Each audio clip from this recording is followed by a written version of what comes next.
Now stop worrying and start earning. Our guest today is the author of How Rich People Think, and he says putting more money in the bank is all about your mindset. And so we're excited to be joined by Steve Siebold. Good morning. Hey, good morning. How are you? Good. All right, you're saying that basically being rich is how you think.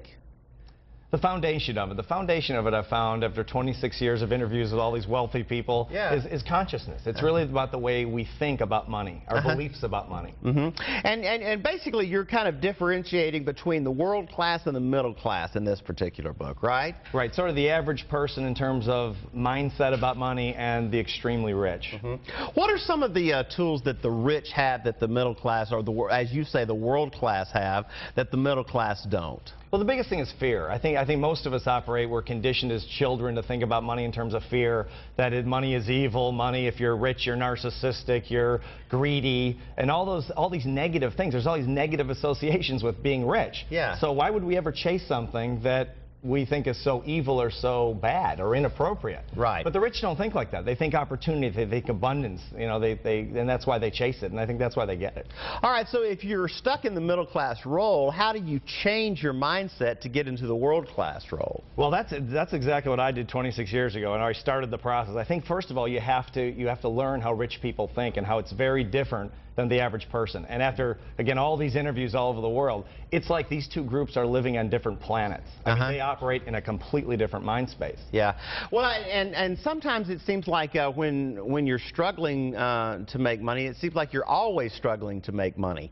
And you say that is just a repetitive behavior typical in the middle class, right? Sure. It's like right now, the unemployment is so high and people are thinking, I want a job, how can I get a job? But there are no jobs. The rich would think like a rich person instead. Now, the rich don't need jobs, but if they did need a job, I'll tell you exactly what they would do, because I know so many of them. They would go to a store and say, how can I make your cash register ring? You don't have to pay me for the first 2 weeks. I'll sell, I'll do customer calls, I'll stock shelves. It's better than sitting at home, and I'll make you more money than you pay me. If I don't, let me go in 2 weeks. If I do, hire me. Wow, wow. All right, let's talk about a couple of these points that you bring up. Middle class experiences good fortune and can't believe it.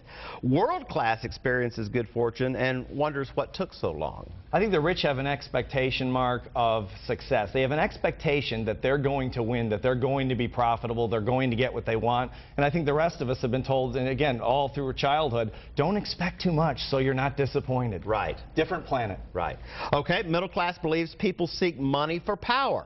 World class believes people seek money for control. Sure. A tiny percentage of wealthy people are power freaks. There's no question about it. They'll step on you for $2. There's no question. But most of them are not. Most of them are operating in this abundance-based consciousness, and they're the greatest philanthropers in the whole world. I mean, you know, they're the philanthropy kings. Without them, there would be no charity. Right. Okay, real quickly, middle class believes wealth creates dysfunctional families. World class believes unearned wealth creates dysfunctional families. Most people, they say, get divorced over $300 a month. $300 a month, and most people would not get divorced because most people fight more about money than anything else. Right. So I mean that's just one example right there. I think they're worried that money, they've been told over time, if we get money, if we get a bunch of money, then our family's going to disintegrate because everyone will get greedy. I think money makes you more of who you are. If you're a good person, it'll make you better. If you're a bad person, it'll make you worse. All right, and the book is How Rich People Think, and where can you pick it up? Amazon.com, or they can get 5 free chapters at HowRichPeopleThinkBook.com. All right, Steve Siebold, thank you so much for your time this morning.